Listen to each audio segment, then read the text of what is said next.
I got a segment coming up on my channel called Black Dolls for Black Girls. You need to see representation of them, especially little black girls with their natural hair. They need to see representation of them. That was the only doll that was dark skinned. I always had a love for black dolls. Growing up, my mom couldn't afford to get me and my sisters, because it was a lot of girls, dolls, and then she wasn't going to get a white doll. And I never really wanted a white doll. I always wanted something that looked like me.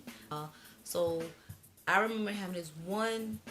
It was a mermaid, and she was so cute. She was about that little.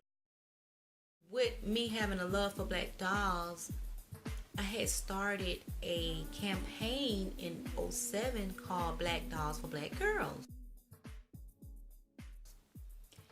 And what I would do, I would go to the, Walmart or anywhere and buy all the black dolls that I could find that was on sale.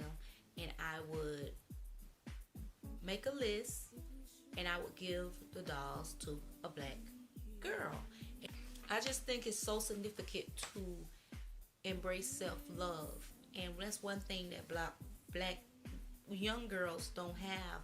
They imitate the American, quote unquote, American beauty. So that was one of the reasons why I do this campaign called Black Dolls or Black Girls. And I always do it around Kwanzaa time. We need to see a representation of us. We need to see something beautiful. Some years ago, when I forgot the brother name, I put his name across the screen. He did a study on black dolls, and all the black kids picked the white dolls, and they asked who was the prettiest, and they would say the white. They would pick the white, and they say who was the ugliest, and they would pick the black.